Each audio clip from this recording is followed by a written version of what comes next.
মোহতারাম হযরত সদরে জলসা উপস্থিত হযরত উলামায়ে কেরাম, সম্মানিত শ্রদ্ধাভাজন মুরব্বী সাহেবান, সমবেত ইসলাম প্রিয়, কোরআন প্রেমিক, নবী প্রেমিক, তৌহিদি মুসলমান ভাই ও বন্ধুগণ এবং বিভিন্ন মাদ্রাসা ও অন্যান্য শিক্ষাঙ্গন থেকে আগত সমবেত আমার প্রাণপ্রিয় ছাত্র বন্ধুগণ,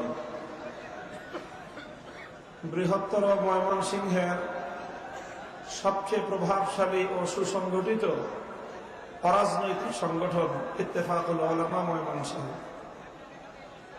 আবারও বলছি, এটা আমি পর্যবেক্ষণ করে বলি,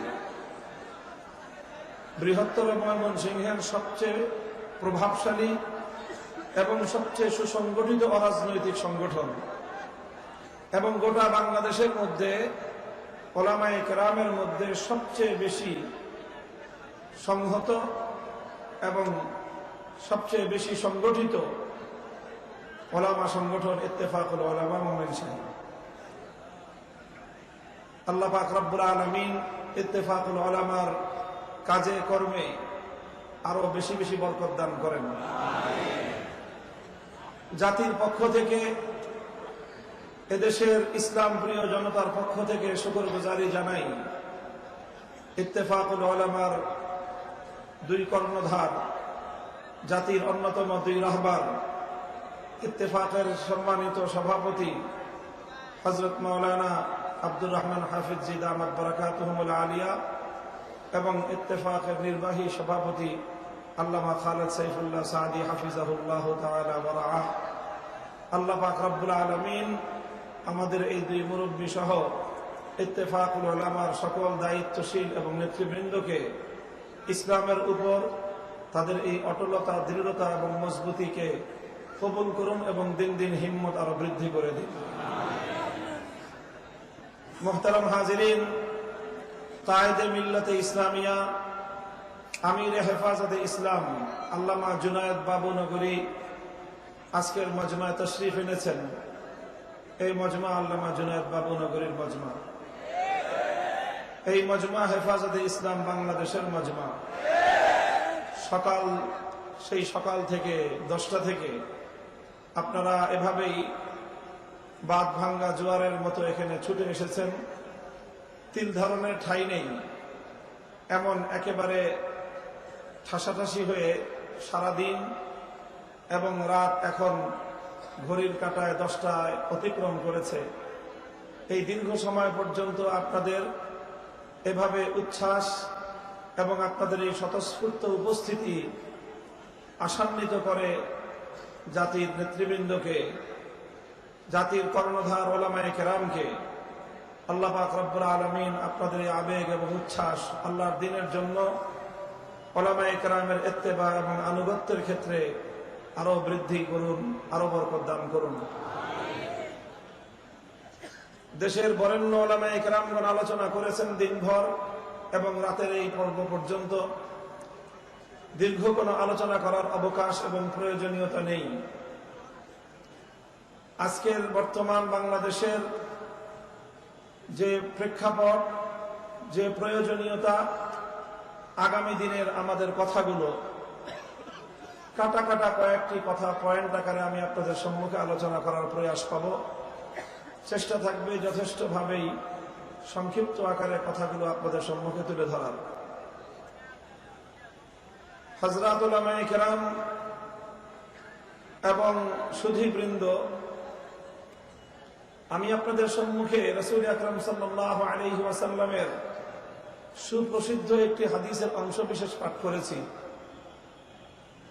এই হাদিসটি আল্লাহ রাসূল সাল্লাল্লাহু আলাইহি ওয়াসাল্লামের একটি মৌলিক নীতি নির্ধারণী হাদিস। হাদিসের মর্ম বুঝবার জন্য সহায়ক আরেকটি হাদিস আমি উদ্ধৃত করছি। সহিহ বুখারী, মুসলিম সহ হাদিসের প্রায় সকল কিতাবের মধ্যে একটি হাদিস বর্ণিত হয়েছে। আল্লাহ নবী বলেছেন, ইন্না বানি ইসরাঈলা কানাত তাসুসুহুমুল আম্বিয়া কুল্লামা হালাকা নাবিয়্যুন খালাফাহু আখার ওয়ালা নাবিয়্যা বাদি। আল্লাহ নবী বলেছেন, আমাদের পূর্বে হাজার হাজার বছর পর্যন্ত বনি ইসরায়েলের মধ্যে নবুয়তের ধারা জারি ছিল। বনি ইসরায়েলের মধ্যে নবীগণ জাতির নেতৃত্ব দিতেন, জাতির হাল তারা ধরতেন। কুল্লামা হালাকা নবিয়্যুন খালাফাহু আখার, একজন নবী দুনিয়া থেকে বিদায় নেওয়ার পরপরই আল্লাহর পক্ষ থেকে আরেকজন নবী প্রেরিত হতেন। তিনি পূর্ববর্তী নবীর জায়গায় আবার জাতির হাল ধরতেন, জাতির নেতৃত্ব দিতেন। এভাবেই হাজার হাজার বছর পর্যন্ত পৃথিবীর সভ্যতা বিনির্মিত হয়েছে। এই বিশ্ব সভ্যতা এবং এই বিশ্ব সভ্যতার উৎকর্ষ, এর পিছনে এককভাবে যদি কোনো গোষ্ঠী এবং কোন শ্রেণীর অবদান থেকে থাকে, তাহলে আম্বিয়ায়ে কেরাম আলাইহিমুস সালাতু ওয়াস সালামদের অবদান অতুলনীয়। এই বিশ্ব সভ্যতা বিনির্মিত হয়েছে আম্বিয়ায়ে কেরামের হাতে, মানবতার উৎকর্ষ সাধন হয়েছে আম্বিয়ায়ে কেরামের হাতে। হযরত আদম আলা নবিয়িনা ওয়া আলাইহিস সালাতু ওয়াস সালাম থেকে নিয়ে শুরু করে আখিরি নবী মুহাম্মদুর রাসূলুল্লাহ সাল্লাল্লাহু আলাইহি ওয়াসাল্লামের মাধ্যমে পৃথিবীর মৌলিক সকল উৎকর্ষ এবং উন্নতি সাধিত হয়েছে। মানব সভ্যতা বিকশিত হয়েছে, মানবতা তার পূর্ণতা প্রাপ্ত হয়েছে। এজন্য নবী বলেন যে এভাবেই হাজার হাজার বছর ধরে নবীদের মাধ্যমে আল্লাহ পাক রব্বুল আলামিন পৃথিবীকে পরিচালনা করে আসছেন। এজন্য প্রত্যেক নবীকে বলা হতো খলিফাতুল্লাহ। প্রত্যেক নবীরই উপাধি ছিল খলিফাতুল্লাহ, খলিফাতুল্লাহ ফিল আরদ। আল্লাহ পাকের প্রতিনিধি হিসেবে আম্বিয়ায়ে কেরাম বিশ্ববাসীকে নেতৃত্ব দিয়েছেন। নবীজি বলেন এই ধারা হাজার হাজার বছর ধরে চলতে চলতে আমি আখিরি নবী পর্যন্ত এসে উপনীত হয়েছে।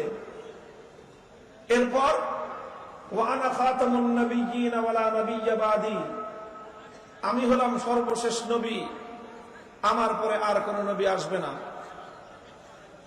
রাসূল আকরাম সাল্লাল্লাহু আলাইহি ওয়াসাল্লাম যেখানেই নবুয়তের ধারাবাহিকতার বর্ণনা দিয়েছেন, সঙ্গে সঙ্গে এই কথাও বলেছেন যে আমি শেষ নবী, আমার পরে আর কোন নবী আসবে না। আমাদের নবীকে আল্লাহ পাক রব্বুল আলামিন যেই নবুয়ত দান করেছেন, সেই নবুয়তের সবচেয়ে বড় বৈশিষ্ট্য হলো খতমে নবুয়ত। আমাদের নবীকে আল্লাহ পাক রব্বুল আলামিন যেই সিংহাসন দিয়েছেন, সেই সিংহাসনের অনন্য সৌন্দর্য এবং অনন্য বৈশিষ্ট্য হলো খতমে নবুয়ত। সুতরাং শানে রিসালাত এবং খতমে নবুয়ত একটি অপরটির সঙ্গে অঙ্গাঙ্গী ভাবে জড়িত। নবুয়তের শানকে হেফাজত করতে চাইলে খতমে নবুয়তকে হেফাজত করতে হবে। খতমে নবুয়তের উপর কেউ আক্রমণ করলে শানে রিসালাতের উপর আক্রমণ হয়।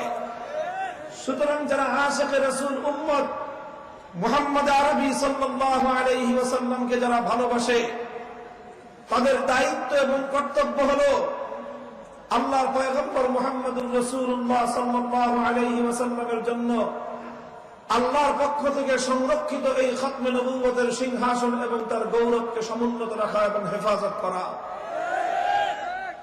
সুতরাং নবীর পরে আর কোন কুলাঙ্গার নবীজির খতমে নবুয়তের এই সিংহাসনে বসতে চাইবে, এর চেয়ে ভয়ঙ্কর কোন সংবাদ কোন উম্মতে মুহাম্মদিয়ার জন্য হতে পারে না।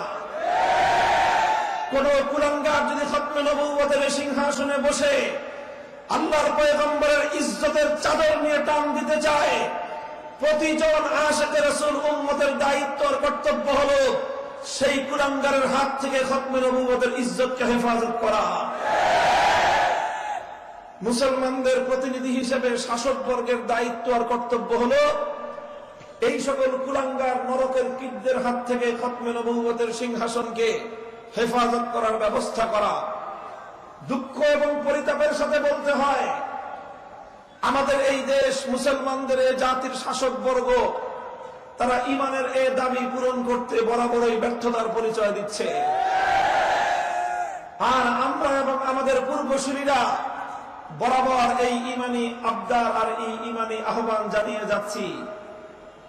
খতিব ওবায়দুল হক রহমতুল্লাহ আলাইহি জীবনভর চিৎকার করে গেছেন, শাইখুল হাদিস আল্লামা আজিজুল হক মুফতি ফজলুল হক আমিনী রাহিমাহুল্লাহ চিৎকার করে গেছেন, শাইখুল ইসলাম আল্লামা শাহ আহমদ শফি রহমতুল্লাহ আলাইহি জীবনের অন্তিম মুহূর্ত পর্যন্ত বড় আবেগ মাখা কণ্ঠে কথা বলে গেছেন, আল্লাহর পয়গম্বর আখেরি নবীর পরে নবুয়তের দাবিদার কাদিয়ানের ভণ্ড নবী গোলাম আহমদ এবং তার অনুসারীদেরকে অমুসলিম ঘোষণার মাধ্যমে আখেরি নবীর আনিত দ্বীন ইসলামকে কলঙ্ক মুক্ত করার জন্য আমরা আমাদের শাসকবর্গের কাছে আহ্বান জানিয়েছি। শাইখুল ইসলাম আল্লাহ আহমদ শফি পর্যন্ত আহ্বান জানিয়ে গেছেন, কিন্তু এখনো পর্যন্ত আমাদের শাসকবর্গ ধর্মপ্রাণ মুসলমানদের এই ঈমানি দাবি আখেরি নবীর খতমে নবুয়তের সিংহাসনকে হেফাজত করা এবং ইসলামের নামে ভণ্ডামিকারী প্রতারণাকারী এই কুচক্রী কাদিয়ানীদেরকে অমুসলিম ঘোষণা করে ইসলাম এবং মুসলমানদের মর্যাদা রক্ষা করার কোন ব্যবস্থা করেনি। এভাবেই যদি চলতে থাকে আর এভাবেই যদি আমাদের দাবি উপেক্ষিত হতে থাকে, আখেরি পয়গম্বরের খতমে নবুয়তের সিংহাসনের উপরে কালিমা লেপন করার এই অশুভ ধারাকে যদি রাষ্ট্রীয়ভাবে সরকারিভাবে বন্ধ করবার ব্যবস্থা গ্রহণ না করা হয়, আগামী দিনে এ জাতি আবার খতমে নবুয়তের হেফাজতের জন্য টেকনাফ থেকে তেতুলিয়া পর্যন্ত ময়দানে নামতে বাধ্য হবে, ময়দানে নামতে বাধ্য হবে।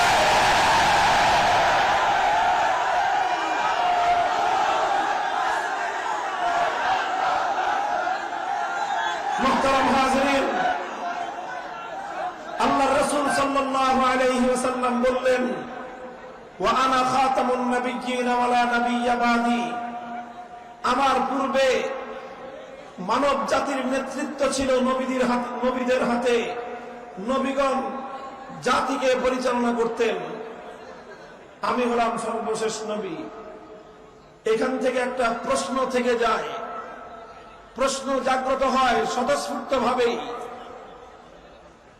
প্রশ্ন হলো, আল্লাহর নবীর হাদিস থেকে বোঝা গেল পৃথিবীতে মানুষকে নেতৃত্ব দেওয়ার দায়িত্ব ছিল নবীদের, জাতিকে পরিচালনা করার দায়িত্ব ছিল নবীদের, নবীরাই হাজার হাজার বছর পর্যন্ত এই দায়িত্ব আঞ্জাম দিয়েছেন। আল্লাহর পয়গম্বর বলছেন, আমি হলাম শেষ নবী, আমার পরে আর কোন নবী কিয়ামত পর্যন্ত আসবে না। প্রশ্ন জাগে, হুজুর তাহলে আপনার পরে এই উম্মতের হাল ধরবে কে? আপনার পরে উম্মতের দায়িত্ব পালন করবে কে? এই প্রশ্ন যখন ওই হাদিসের মধ্যে উত্থাপিত হয়, নবী আকরাম সাল্লাল্লাহু আলাইহি ওয়াসাল্লাম সেই প্রশ্নের জবাব দেওয়ার জন্য এই হাদিস ইরশাদ করেছেন, আল উলামা ওয়ারাসাতুল আম্বিয়া। শাইখুল হাদিস আল্লামা আজিজুল হক নাফারাল্লাহু মারকাদাহু আমার আব্বাজান মরহুম রহমতুল্লাহ আলাইহিকে আমি অসংখ্যবার এই কথা বড় আবেগাপ্লুত কণ্ঠে বলতে শুনেছি। ওই যে হাদিস থেকে প্রশ্ন জেগেছিল যে উম্মতের দায়িত্ব পালন করা, উম্মতের হাল ধরা নবীদের দায়িত্ব, এভাবেই হাজার হাজার বছর পর্যন্ত পৃথিবী চলেছে। আখেরি নবী চলে যাওয়ার পরে দুনিয়াতে আর কোন নবী আসবেন না। তাহলে প্রশ্ন হলো, নবীর অবর্তমানে উম্মতের হাল ধরবে কে? উম্মতের দায়িত্ব পালন করবে কে? এই প্রশ্নের জবাব দিয়েছেন আল্লাহর নবী, আল উলামা ওয়ারাসাতুল আম্বিয়া, আলেমগণই হলেন নবীদের উত্তরাধিকারী। মুহতারাম হাজিরিন, এই হাদিসটি বহুল পঠিত, বহুল আলোচিত। তবে এই হাদিসটিকে আমরা সাধারণত আলোচনা করে থাকি উলামায়ে কেরামের ফজিলত এবং মর্যাদা বোঝানোর জন্য। উলামায়ে কেরামের মর্যাদা এবং ফজিলতের আলোচনা এই হাদিসের উদ্ধৃতি দেয়া হয়। হযরত শাইখুল হাদিস রাহিমাহুল্লাহ বলতেন, এই হাদিসটি যতটা না উলামায়ে কেরামের ফজিলত এবং মর্যাদা বোঝানোর, তার চেয়ে অনেক বেশি এই হাদিস উলামায়ে কেরামের দায়িত্ব এবং কর্তব্য বোঝানোর। এই হাদিসের মাধ্যমে উম্মতের আলেমদের দায়িত্ব এবং কর্তব্য বোঝানো হয়েছে। মুহতারাম হাজিরিন, এই হাদিসের মধ্যে আল্লাহর রাসূল সাল্লাল্লাহু আলাইহি ওয়াসাল্লাম উম্মতকে দুটি বার্তা দিয়েছেন। কয় বার্তা? দুটি বার্তা দিয়েছেন। এই দুই বার্তার আলোচনায় আমার সংক্ষিপ্ত কথা। আল্লাহর নবী প্রথম বার্তা দিয়েছেন উম্মতের যারা গায়রে আলেম সাধারণ উম্মতকে।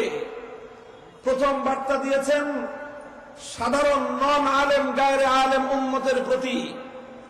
সেই উম্মত শিক্ষিত হোক অশিক্ষিত হোক, সেই উম্মত ব্যবসায়ী হোক অথবা চাকরিজীবী হোক, সেই উম্মত সাধারণ নাগরিক হোক অথবা প্রশাসনের কর্মকর্তা হোক, সেই উম্মত ব্যবসায়ী হোক, রাজনীতিবিদ হোক, নেতা হোক, এমপি মন্ত্রী মিনিস্টার যেই হোক, পুরা উম্মতকে লক্ষ্য করে, যারা আলেম না গায়রে আলেম উম্মতকে লক্ষ্য করে আল্লাহর নবী যেই বার্তাটি দিয়েছেন, যেই মেসেজটি দিয়েছেন, সেটা হলো যখন কথা আসলো উম্মতের দায়িত্ব ছিল নবীদের কাঁধে, নবীরা উম্মতকে পরিচালনা করতেন। এরপরে যখন আল্লাহর নবী বললেন আমার পরে কিন্তু আর কোন নবী আসবে না, তখন এই কথা থেকে সাধারণ মানুষের মধ্যে একটা হতাশা জেগে উঠতে পারে, একটা হতাশা জাগ্রত হতে পারে। হে নবী, তাহলে আমাদের কি হবে? আপনিও চলে যাবেন, আপনার পরে তো আর কোন নবী আসবে না, তাহলে আমাদের হাল ধরবে কে? আপনি চলে যাবেন, আপনি বলছেন কিয়ামত পর্যন্ত আর কোন নবীর আগমন ঘটবে না, তাহলে আমাদের পথ প্রদর্শন করবে কে? আমাদের হাত ধরে আমাদেরকে পরিচালনা করবে কে? তাদের এই আবেগাপ্লুত হতাশা নিরসনে রাসূল আকরাম সাল্লাল্লাহু আলাইহি ওয়াসাল্লাম এই হাদিসের মধ্যে তাদেরকে সান্ত্বনার বাণী শুনিয়েছেন, তাদেরকে আশার আলো দেখিয়েছেন। সান্ত্বনার বাণী হলো আমার উম্মত, আমি চলে যাচ্ছি, নবীরা আসবেন না, নবুয়তের ধারা বন্ধ। তাই বলে তোমাদের হতাশ হওয়ার কোনো কারণ নেই, তোমাদের নিরাশ হওয়ার কোনো কারণ নাই। কারণ কিয়ামত পর্যন্ত নবী আগমন না হলে কি হবে? উম্মতের দায়িত্ব এবং সেই দায়িত্বের জোয়াল কাঁধে বহন করার জন্য নবীদের অবর্তমানে নবীদের পক্ষ থেকে তাদের উত্তরাধিকারী হিসেবে আলেম সমাজ দায়িত্ব পালন করবেন। সুতরাং আল্লাহর নবী উম্মতকে আশ্বস্ত করেছেন, উম্মতকে আশার আলো দেখিয়েছেন, তাদেরকে আশার বাণী শুনিয়েছেন। মুহতারাম হাজিরিন, সুতরাং আমি সাধারণ উম্মতকে জিজ্ঞাসা করতে চাই, আল্লাহর নবী আপনাদেরকে আশ্বস্ত করলেন যে নবীদের অবর্তমানে উম্মতের উলামায়ে কেরাম তোমাদেরকে পথ দেখাবে, নবীদের অবর্তমানে উম্মতের উলামায়ে কেরাম তোমাদের হাল ধরবে। সুতরাং তোমরা নবীদের উপস্থিতিতে যেভাবে তাদের আনুগত্য এবং অনুসরণ করে হক এবং সত্যের সন্ধান পেতে, নবীদের অবর্তমানে যদি তোমরা উম্মতের উলামায়ে কেরামের আনুগত্য করো, অনুসরণ করো, তাহলে তোমরা সত্য এবং হেদায়েতের পথে থাকতে পারবে। সুতরাং হে উম্মতে মুহাম্মাদিয়া, আল্লাহর নবী তার অবর্তমানে তোমাদেরকে যেই পরামর্শ এবং যেই দিক নির্দেশনা দিয়ে গেছেন, সেই দিক নির্দেশনা মেনে উম্মতের উলামায়ে কেরামের আনুগত্য করতে প্রস্তুত আছো তো? আল্লাহ পাক তৌফিক দান করেন, সকলে বলেন আমিন। নবীজির দ্বিতীয় বার্তা হলো উম্মতের আলেম সমাজের প্রতি, উম্মতের আলেমদের প্রতি আল্লাহর নবী তাদের উপর আস্থা রেখেছেন। উম্মতের আলেমদের প্রতি নবীজি আস্থা রেখেছেন। কি আস্থা? আল্লাহর নবী এক হাদিসের মধ্যে ইরশাদ করেছেন, ইন্নামা আনা লাকুম মিসলুল ওয়ালিদি লিওয়ালাদিহি, হে আমার উম্মত, আমি হলাম তোমাদের জন্য পিতার মতো। সন্তানের যেমন পিতা তাকে হাত ধরে ধরে সবকিছু শেখায়, আমি হলাম তোমাদের জন্য সেই রকম একজন পিতার মতো পিতা।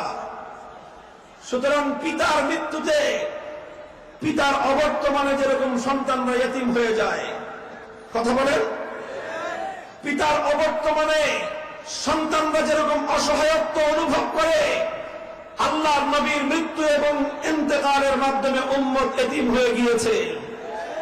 আল্লাহর নবী সেই এতিম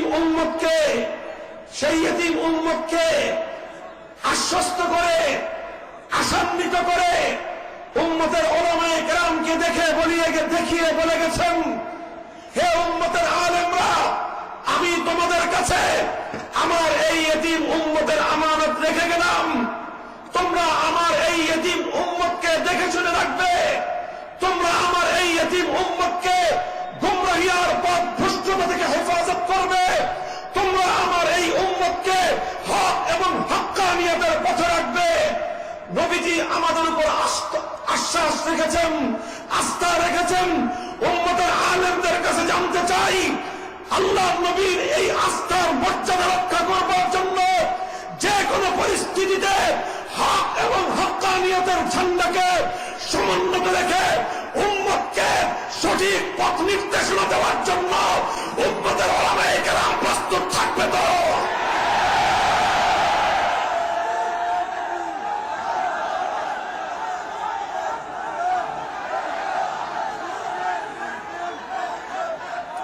বসেন মুহতারাম হাজিরিন।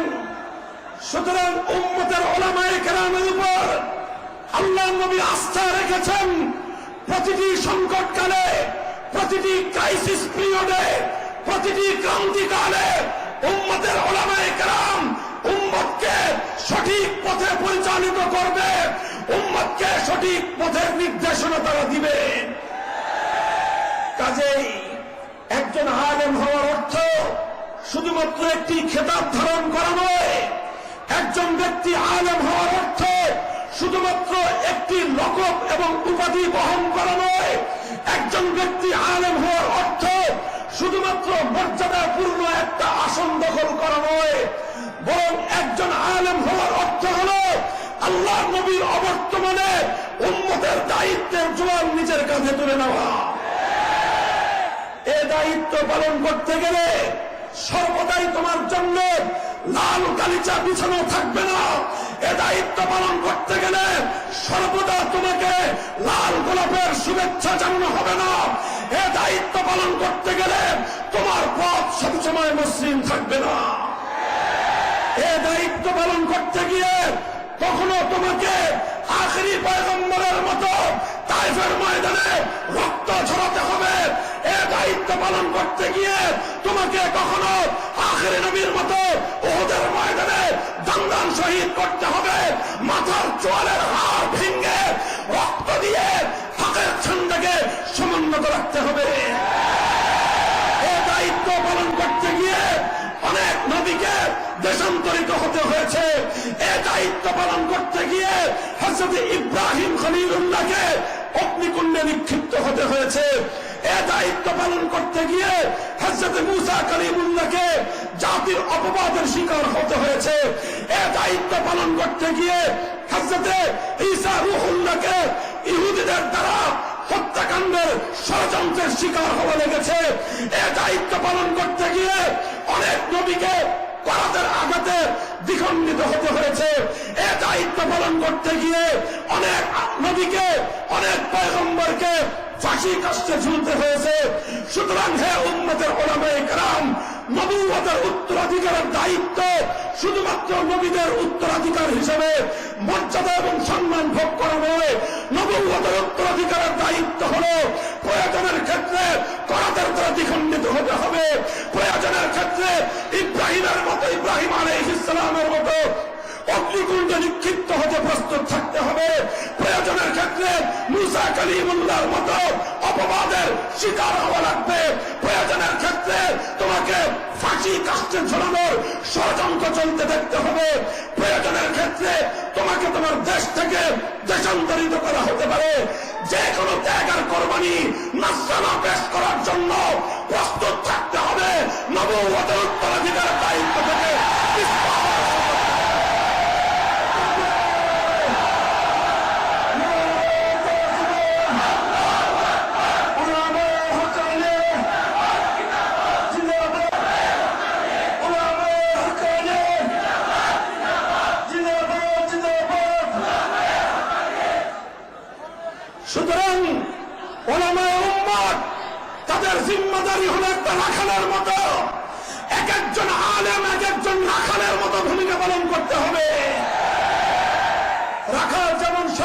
চৌকন্নে থাকে, তার মেষপালের উপর কোন নেকড়ে যেন হামলা করতে না পারে। কোন নেকড়ে যদি তার মেষপালের উপর হামলা করে, রাখালের দায়িত্ব কর্তব্য হলো নিজের জীবনের ঝুঁকি নিয়ে হলেও সেই নেকড়ের হাত থেকে মেষপালকে রক্ষা করা। উম্মতের আলেমদের দায়িত্ব হলো উম্মতের প্রতি রাখালের দৃষ্টি দিয়ে তাকিয়ে থাকা। কখনো কোন কুলাঙ্গার যদি উম্মতের কোন সদস্যকে গোমরাহ করবার চেষ্টা করে, পথভ্রষ্ট করবার চেষ্টা করে, উম্মতকে বিপদগামী করবার চেষ্টা করে, জীবনের ঝুঁকি নিতে হবে। উম্মতকে রাস্তায় একা ছেড়ে দেওয়া যাবে না।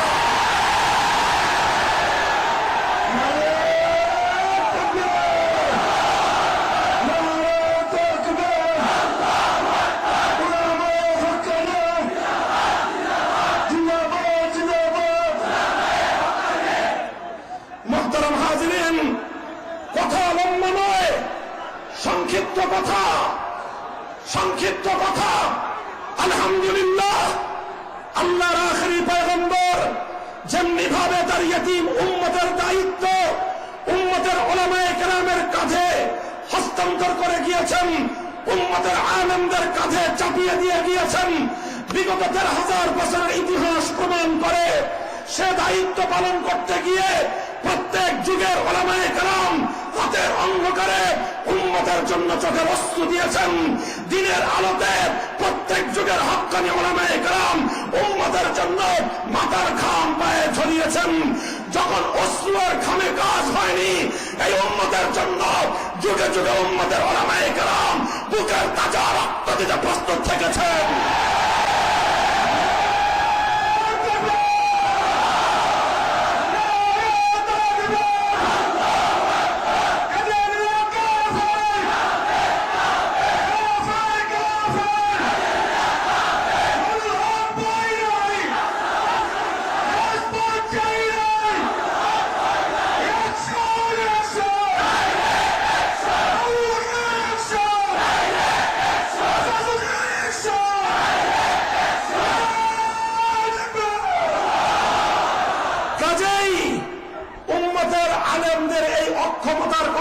সবাইকেই বুঝতে হবে কেন খতমে নবুয়তের উপর আক্রমণ আসলে উম্মতের উলামায়ে কেরাম চিৎকার করে বুঝতে হবে কেন একজন দাওয়াত এবং তাবলীগের একজন সাথী যখন উম্মতকে বিপদগামী করবার চেষ্টা করে, উম্মতের উলামায়ে কেরাম কেন সেই বিষয়টা নিয়ে মাথা ঘামান তোমাকে বুঝতে হবে।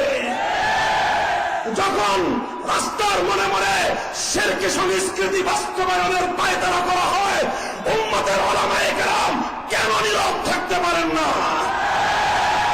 উম্মতের আলেমরা এজন্যই নীরব থাকতে পারেন না, কারণ যদি উম্মতের উলামায়ে কেরাম নীরব থাকে, তারা যদি নিষ্ক্রিয় থাকে, আর এই সুযোগে ধর্মপ্রাণ সাধারণ মুসলমানদেরকে কোন বিপদগামী যদি তাদেরকে গুমরাহ করে দেয়, ভুল পথের দিকে নিয়ে যায়, তাদের মাথার উপর যদি শিরকি সংস্কৃতি চাপিয়ে দেওয়া হয়, আর এভাবেই যদি তারা শিরকের দিকে ধাবিত হয়ে যায়, আর কেউ জিজ্ঞাসা করুক বা না করুক, কিয়ামতের দিন আল্লাহর নবী উম্মতের আলেমদের কাছ থেকে জবাবদিহিতা করবেন, আমার ইয়তীম উম্মতকে তোমরা কি করেছিলে? প্রশ্ন করবেন, আমার উম্মত দাওয়াত এবং তাবলীগের মেহনত করতে গিয়ে তোমাদের দায়িত্ব পালনে ব্যর্থতার কারণে তারা বিপদগামী হয়েছিল, তোমরা কি করেছিলে? আমার উম্মত রাষ্ট্রীয় ষড়যন্ত্রের কারণে তাওহীদবাদের থেকে তারা বিচ্যুত হয়ে শিরকি সংস্কৃতির দিকে ধাবিত হয়েছিল, তোমরা তখন কি করেছিলে? জবাব আমাদেরকে দিতে হবে। আল্লাহর কোরআন বিরোধী কোন আইন যখন আল্লাহর জমিনে প্রবর্তিত হয়, আর কারো কিছু না আসলে গেলেও উম্মতের উলামায়ে কেরামের রাতের ঘুম হারাম হয়ে যায়। অনেকে বুঝে না আলেমদের সমস্যাটা কি, অনেকে বুঝে না আলেমদের সমস্যাটা কি। তারা আবার বলে কাদিয়ানীরা থাকলে হুজুরদের সমস্যা কি। তারা বলে রাস্তার মনে মনে শিরকি সংস্কৃতি প্রতিষ্ঠিত হলে আলেমদের সমস্যাটা কোথায়। তারা আবার বলে, অনেকে বিরক্তি প্রকাশ করে, কি আইন হবে না হবে এটা নিয়ে আলেম ওলামাদের এত চিৎকার চেঁচামেচি করার দরকার কি? তারা বলে যে হুজুরদেরকে মাদ্রাসা মসজিদ দিয়েছি, মাদ্রাসা মসজিদ দিয়ে থাকেন, আপনারা প্রত্যেকটা বিষয়ে নাক গলাতে আসেন কেন? আমাদের পরিষ্কার জবাব হলো উম্মত রিলেটেড যে কোনো বিষয় যেটার সাথে উম্মতের হক এবং হক্কানিয়তের সম্পর্ক, যেটার সাথে উম্মতের বিভ্রান্তি এবং হেদায়েতের সম্পর্ক, যেই প্রশ্নের সাথে আল্লাহর জমিনে উম্মতের সৎ পথে পরিচালিত হওয়া না হওয়ার সম্পর্ক, সেই বিষয়ে অন্য কারো পারমিশন নিয়ে উম্মতের উলামায়ে কেরাম কথা বলবে না। আল্লাহর নবীর নির্দেশে যে কথা বলতে হয় উম্মতের উলামায়ে কেরাম সে কথাই বলে যাবে।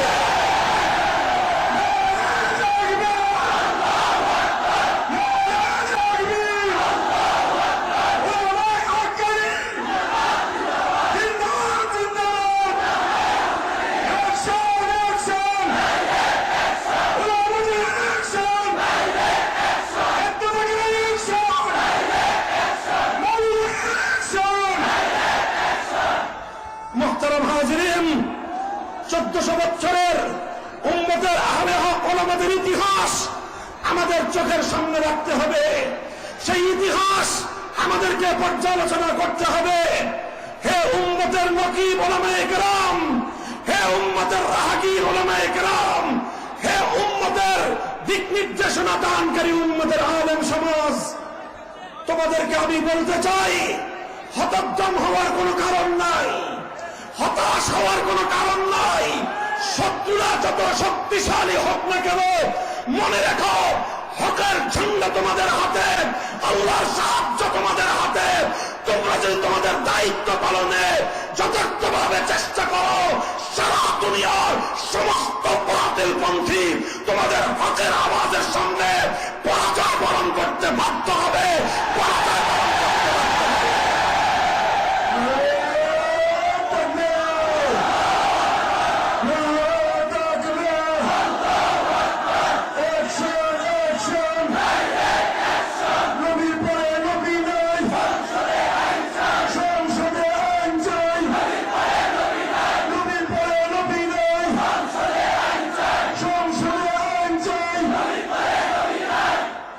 মুহতারাম হাজিরিন, ইতিহাস পড়েন। আমরা 4 মাযহাব দুনিয়া জুড়ে 4 মাযহাবের ইমামদের মধ্যে ইতিহাস পড়ুন। ইমামে আযম আবু হানিফা রাহমাতুল্লাহি আলাইহি হকের পথে অটল আর অবিচল থাকতে গিয়ে সময়ের শাসক কর্তৃক নিগৃহীত হয়েছেন, কারাগারে বন্দী হয়েছেন। শেষ পর্যন্ত ষড়যন্ত্রমূলক ভাবে বিষ প্রয়োগ করে ইমামে আযম আবু হানিফাকে শহীদ করা হয়েছে। ইমামে মালিক রাহমাতুল্লাহি আলাইহি সময়ের শাসকের দ্বারা নির্যাতিত হয়েছেন, উৎপাতের শিকার হয়েছেন। আর ইমাম আহমদ ইবনে হাম্বলের কথা কি বলবো? ইমাম আহমদ ইবনে হাম্বল নির্যাতিত হয়েছেন, কারান্তরীণ হয়েছেন। দিনের পর দিন প্রতিদিন তাকে এত জোরে ব্যত্যাঘাত করা হতো, প্রতিদিনের ব্যত্যাঘাতে ইমাম আহমদ ইবনে হাম্বলের শরীর থেকে রক্ত ঝরত। ওরা বলতো ইমাম আহমদ ইবনে হাম্বলকে শাসকের কথা মেনে নাও, শাসকের কথা মেনে নাও। আহমদ ইবনে হাম্বল বলতেন, ইদুনি বিকিতাবিল্লাহি ওয়া সুন্নতি রাসূলিহি আত্তাবিকুম। না, আল্লাহ পাক আমার বুকের মধ্যে আসমানি ওয়াহির ইলমের আমানত রেখেছেন, শাসকের সামনে মাথা নত করবার জন্য নয়। আনো কোরআনের দলিল, আনো কোরআনের দলিল, আনো আল্লাহর নবীর হাদিসের দলিল আনো। ব্যত্যাঘাত করা লাগবে না, আমার কাছে তলব করা লাগবে না। কোরআন হাদিসের দলিলের সামনে আহমদ ইবনে হাম্বল স্বেচ্ছায় মাথা নত করবে। আর কোরআন হাদিসের বিরুদ্ধে কোন কথা যদি মানবার জন্য আহমদ ইবনে হাম্বলকে চেষ্টা করো, আহমদ ইবনে হাম্বলের শরীর টুকরো টুকরো হবে, রক্তে রঞ্জিত হবে আল্লাহর জমিন।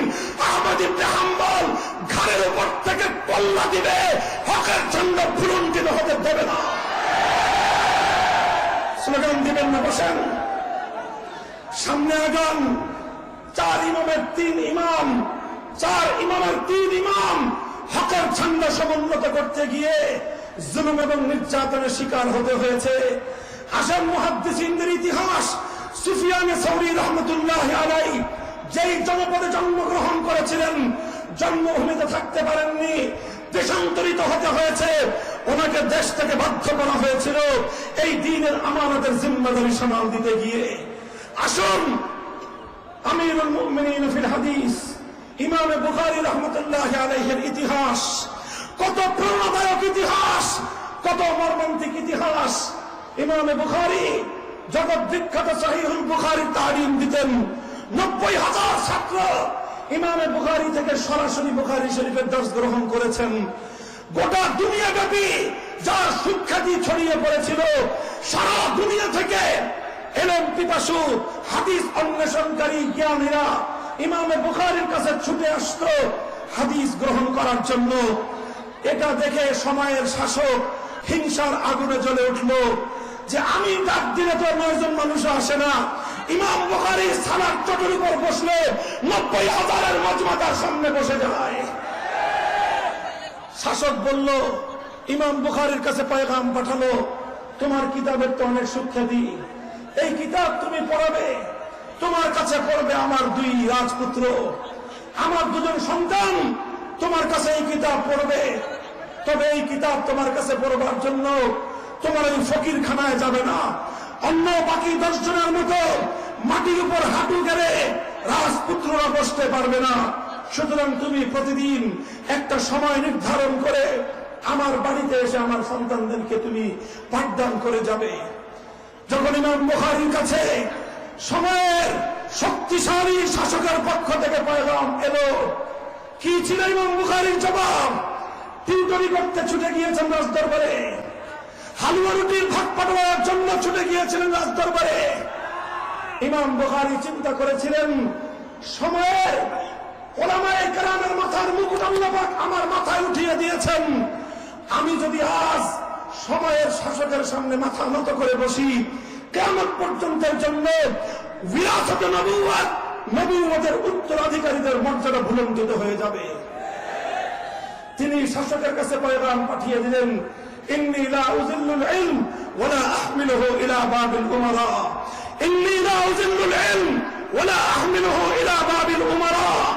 হে সময়ের শাসক, তোমার সন্তানকে যদি বুখারী শরীফ পড়তে হয়, আমার কাছে হাদিস যদি পড়তে হয়, তোমার সন্তানকে আর 10 জন সাধারণ নাগরিকের মতো আমার সামনে এসে ওই সেরা চটের উপর আর সেরা সালার বস্তার উপর বসে হাঁটু গেড়ে আমার কাছ থেকে হাদিস শিখতে হবে।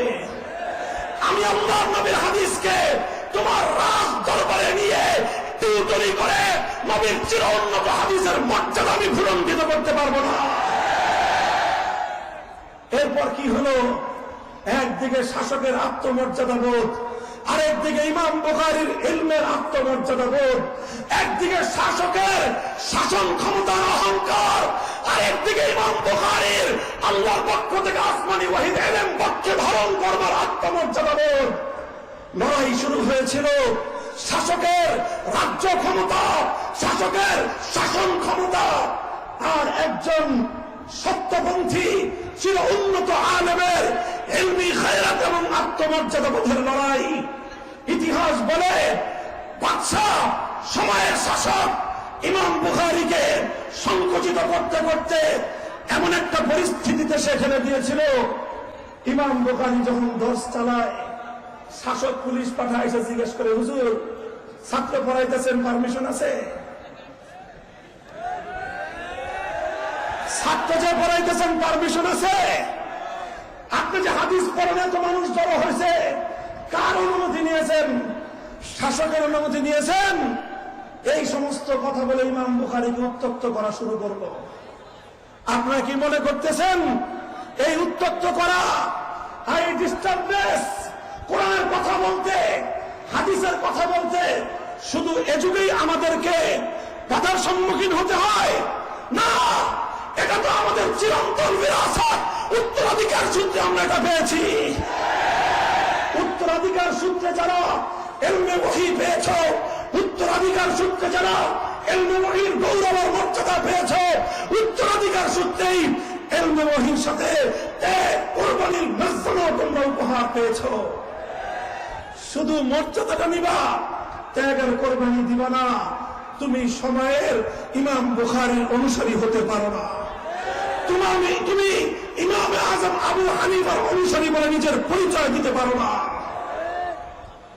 মুহতারাম হাজিরিন, শেষ পর্যন্ত কি হয়েছিল? ইমাম বুখারী রাহমাতুল্লাহি আলাইহি শাসকের উৎপাতে অতিষ্ঠ হয়ে বুখারার মাদ্রাসা বন্ধ করে দিয়েছেন, তালিমের সিলসিলা বন্ধ করে দিয়ে শহর ছেড়ে, জন্মস্থান ছেড়ে হিজরত করে চলে গেছেন অন্য কোথাও। মনের কষ্টে, মনের দুঃখে খারতান নামক এক গ্রাম, এক বিবৃত পল্লীতে গিয়ে আল্লাহর কাছে বলেছিলেন, ইয়া আল্লাহ, ইন্নাল আরদা কাদ দাকাত আলাইয়া বিমা রাহাবাত ফাকবিজনি ইলাইক। ও আল্লাহ, শাসকের উৎপাতে আর ভালো লাগতেছে না, আর ভালো লাগতেছে না। এই জমিনের চেয়ে আমার কাছে, তোমার কাছে চলে যাওয়াই বেশি ভালো লাগতেছে। তুমি আমাকে নিয়ে যাও তোমার কাছে। ইমাম বুখারী রাহমাতুল্লাহি আলাইহি ইন্তেকাল করেছেন জন্মস্থান বুখারাতে নয়, এই ইন্তেকাল করেছেন সেই খারতামে। সেখানে ওনার কবর হয়েছে। কোন নামি দামি শহরে ইমাম বুখারীর কবর হয়নি। কোন আলোচিত মহাসড়কের পাশে ইমাম বুখারীর কবর হয়নি। অনেক বড় কোন মাদ্রাসা, বিশ্ববিদ্যালয়ের গোরস্থানে ইমাম বুখারীর দাফন হয়নি।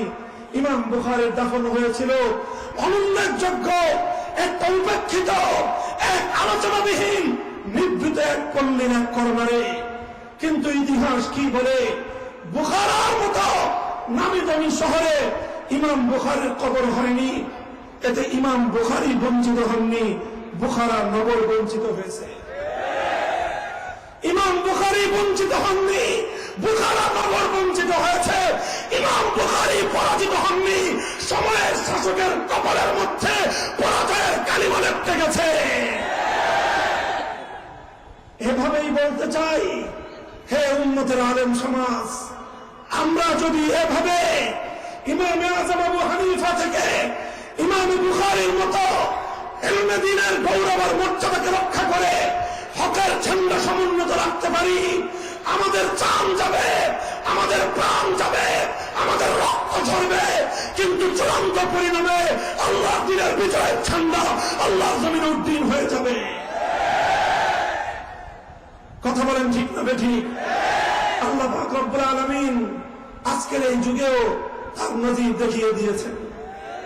আল্লাহ এই যুগেও আমাদের জন্য আল্লাহ পাক পরীক্ষা সহজ করে দিয়েছেন।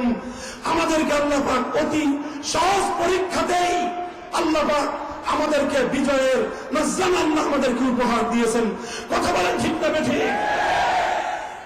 মুহতারাম হাজিরিন, ইমাম আযম আবু হানিফা রাহমাতুল্লাহি আলাইহি যাদের দ্বারা কারা নির্যাতিত হয়েছিলেন, সেই শাসক কোন কাফের মুশরিক ছিলেন না, মুসলিম শাসক ছিলেন। ইমাম আহমদ ইবনে হাম্বলের পিঠের উপর ব্যত্যাঘাত করতে যেই শাসক, সেই শাসকও কোন হিন্দু, বৌদ্ধ, খ্রিস্টান, ইহুদি শাসক ছিল না।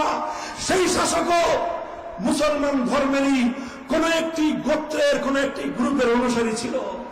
ইমামে বুখারীকে যেই শাসক দেশান্তরিত করেছিল, সেই শাসকও কোন গায়রে মুসলিম শাসক ছিল না, কোন অমুসলিম শাসক ছিল না, মুসলিম শাসকই ছিল। ইতিহাস কি বলে? আলেম সমাজকে এভাবেই যুগে যুগে বিভিন্ন কায়েমি স্বার্থবাদী গোষ্ঠীর দ্বারা নিগৃহীত হতে হয়েছে। অতঃপর আল্লাহ পাকের ওয়াদা রয়েছে, আশ্বাস রয়েছে, লা তাযালু তাইফাতুম মিন উম্মতি মানসুরিনা আলাল হক লা ইয়াদুররুহুম মান খাযালাহুম। তোমরা যদি হকের ঝান্ডা নিয়ে অটল আর মজবুত থাকো, পৃথিবীর কোন শক্তি তোমাদেরকে পরাভূত করতে পারবে না। 9 জন, তারপরে 18 জন, তার আগে 15 জন, তারপরে 21 জন আলেম দ্বীনের তালিকা করে ওনারা জিজ্ঞাসা করে, এই 18 জনের তালিকার কোন আলেম আছে কিনা? আলেম থাকলে কি হবে? কয় তাহলে 18 জনের তালিকাভুক্ত কোন আলেম থাকলে কোরআনের কথা বলা যাবে না। এত বড় স্বৈরাচারী আদেশ যদি কোন প্রশাসনিক কর্মকর্তা দিয়ে থাকে, এ জাতি তার নাম জানতে চায়।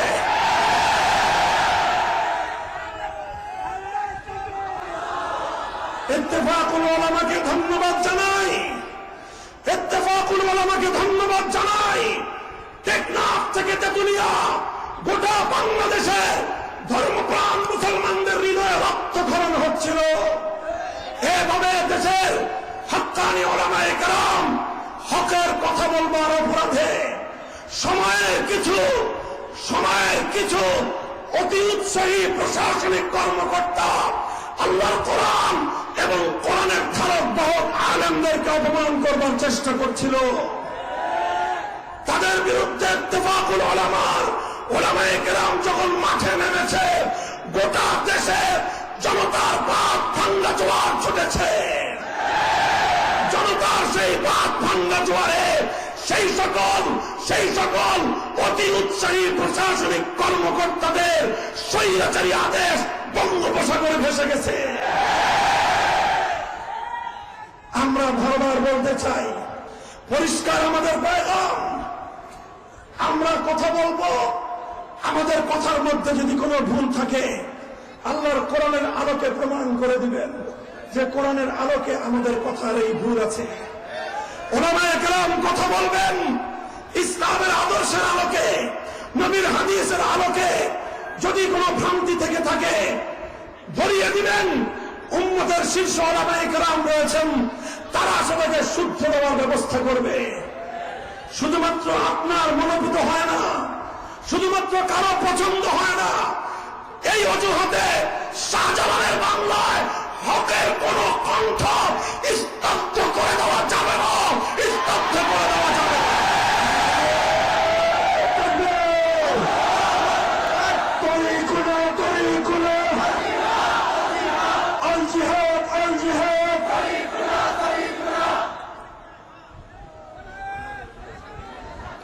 প্রস্তুত আছেন তো ইনশাআল্লাহ?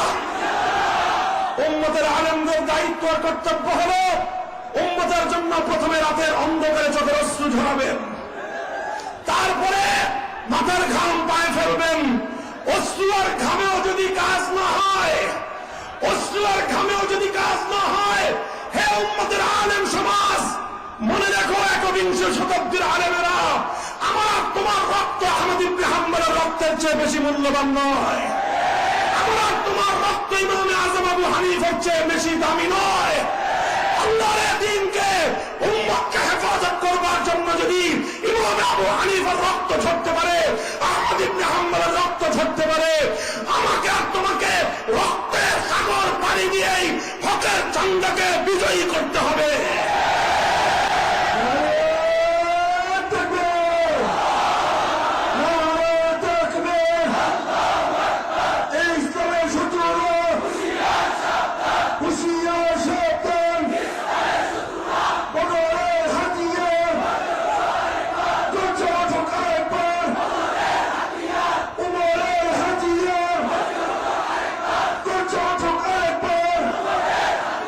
জাতির উদ্দেশ্যে আমার আখেরি অনুরোধ, সর্বশেষ অনুরোধ, আমরা লক্ষ্য করেছি বাংলাদেশে উম্মতের উলামায়ে কেরাম ঐক্যবদ্ধভাবে একটা হকের কথা বলেছিলেন। সেই হকের কথা কিছু মানুষের মনোভূত হয়নি। তারা তাদের অনুসারীদেরকে, তারা তাদের দলের কর্মীদেরকে, কিছু নেতা তার দলের কর্মীদেরকে নিয়ে রাস্তায় রাস্তায় উম্মতের আলেমদের বিরুদ্ধে তাদের কর্মীদেরকে নিয়ে মাঠে নেমেছে। তারা উম্মতের আলেমদের ব্যাপারে অশালীন কটূক্তি করেছে। উম্মতের উলামায়ে কেরামের বিরুদ্ধে তারা তাদের অনুসারী আর দলের কর্মীদেরকে মাঠে ব্যবহার করবার চেষ্টা করেছে। আমি রাজনীতির ঊর্ধ্বে উঠে কথা বলতে চাই, কোন দলের পক্ষে বিপক্ষে নয়। তবে একটা কথা বলবো, উম্মতের গোটা আলেম সমাজ যখন এক সুরে একমত হয়ে কোন একটি কথা বলেন, সেই কথাটি আর কোন ব্যক্তি আলেমের থাকে না, বরং সেই কথাটি হয় ইজমায়ে উম্মত, আর সেটাই হয় আল্লাহর কথা, সেটাই হয় ইসলামের সিদ্ধান্ত। হ্যাঁ, আলেমরা যদি মতবিরোধ করেন, এক আলেম একটা বলে, আরেক আলেম আরেকটা বলে, সেই ক্ষেত্রে যে কোনো একজনের কথা গ্রহণ করার অবকাশ আছে। কিন্তু যেই বিষয়ে সমস্ত আলেমগণ একমত হয়ে কথা বলেন, সেটা শুধু আলেমের কথা না, সেটা আল্লাহর কথা। সেটা শুধু আলেমের কথা না, সেটা ইসলামের সিদ্ধান্ত। আমার বাংলাদেশের নাগরিকরা, রাজনীতি করবা দেশ এবং জনগণের স্বার্থে, যার যার হিসাব মতে। দেশের কল্যাণ করো, জনগণের সেবা করার জন্য। রাজনৈতিক ক্ষমতা নিয়ে জনসেবার উদ্দেশ্যে তুমি যে কোনো রাজনীতি করো, ক্ষমতা নাও, ক্ষমতা আর পাওয়ার নিয়ে জনগণের কল্যাণ করো, সেবা করো। I appreciate you. আমি তোমাকে সম্মান জানাই। গম চুরি করবো না, সম্পদ চুরি করবো না, দুর্নীতি করবো না, ক্ষমতা পাওয়ার পর রাতারাতি আঙ্গুল ফুলে কলা গাছ বনবো না, আকাশ ছোঁয়া কালো কলাকার বেহা পাহাড় করবো না। এরপরে তুমি কি রাজনীতি করবা সেটা তুমি আর তোমার রাজনীতির ব্যাপার। কিন্তু কিন্তু যখন কোন পরিস্থিতি তৈরি হবে, উম্মতের গোটা আলেম সমাজ একদিকে আর তোমার দল আরেকদিকে, উম্মতের গোটা আলেম সমাজ এক কথা বলে, তোমার নেতা আরেক কথা বলে। শুধু তাই নয়, তোমার দল আর তোমার নেতা সার্কুলার জারি করে তোমাকে আহ্বান জানায়, আলেমদের বিপক্ষে মাঠে নামবার জন্য উস্কানি দেয়। হে উম্মত, মুসলিম উম্মত, আখির নবীর উম্মত, আওয়ামী লীগ বিএনপি সহ সমস্ত দলের কর্মীরা, তখন তুমি কি করবা? তখন তোমার দুই অবস্থা। কয় অবস্থা? হয় তুমি শক্তিশালী ইমানদার, না হয় তুমি দুর্বল ইমানদার। যদি শক্তিশালী ইমানদার হয়ে থাকো, যদি শক্তিশালী ইমানদার হয়ে থাকো, তোমার দল যখন ইসলামের বিপক্ষে নামবে, যদি শক্তিশালী ইমানদার হয়ে থাকো, তোমার নেতা যখন তোমাকে আলেমদের বিপক্ষে মাঠে নামবার আহ্বান জানাবে, শক্তিশালী ইমানদার হয়ে থাকলে দল আর নেতাকে স্পষ্ট পয়গাম দিয়ে দিবা, দল করি ভালো কথা, নেতা তোমার আনুগত্য করি ভালো কথা, ইসলাম আর আলেমদের বিপক্ষে গেলে তুমি সহ তোমার 14 গোষ্ঠীকে তারা। এই পারবো বলতে? বসেন। এটা হলো কাদের কাজ? কাদের কাজ? শক্তিশালী ইমানদার। যারা কি শক্তিশালী ইমানদার, আর যারা ইমান দুর্বল, এই সাহস নাই, দলকে বলবা যে ইসলামের বিপক্ষে গেলে আমি কিন্তু দলের পক্ষে নাই, হুজুরদের পক্ষে।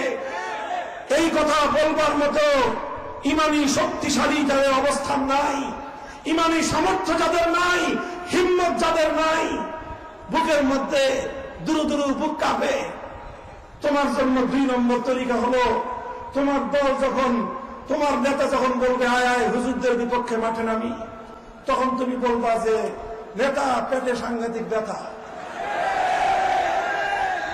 মাথায় ব্যথা, মাথায় ব্যথা, ডাক্তার বলছে 1 সপ্তাহ বেড রেস্টে থাকতে, মাথা উঠাইতে পারতেছি না, ইন্নি সাকিম, ইন্নি সাকিম। কিন্তু খবরদার, প্রয়োজনে কৌশল অবলম্বন করেও ইসলামের বিরুদ্ধাচরণ থেকে তোমাকে বিরত থাকতে হবে। আর যদি তুমি তোমার রাজনীতির স্বার্থে তোমার দলকে খুশি করতে গিয়ে, নেতাকে খুশি করতে গিয়ে ইসলাম এবং উলামায়ে কেরামের বিপক্ষে নামো, মনে রেখো তুমি তোমার ঈমানের চেয়ে রাজনীতিকে প্রাধান্য দিলা, তোমার নাম ভণ্ড মুনাফিক। ইনশাআল্লাহ হে বাংলাদেশের তৌহিদি জনতা, যে কোনো পরিস্থিতিতে ইমানের কথা ঊর্ধ্বে তুলে ধরতে সাহস রাখো তো ইনশাআল্লাহ। তোমরা যদি সাহস রাখো, যারা এদেশে রাজনীতি করতে চায় সব সোজা হয়ে যাবে, নেতারা সব সোজা হয়ে যাবে ইনশাআল্লাহ। জনগণ সোজা তো নেতারাও সোজা, জনগণ সোজা তো রাজনৈতিক দলও সোজা। উম্মতের আলেমদের কাছে গোটা উম্মতের দায়িত্ব। কথা বলেন, দাওয়াত এবং তাবলীগের নামে উম্মতের আলেমরা বছরের পর বছর ধরে জাতিকে সঠিক দিক নির্দেশনা দিয়ে যাচ্ছেন। উম্মতের আলেমদের নির্দেশনার বাইরে গিয়ে ইসলামের নামে অন্য কোন অপতৎপরতা পরিচালনা করে ধর্মপ্রাণ মুসলমান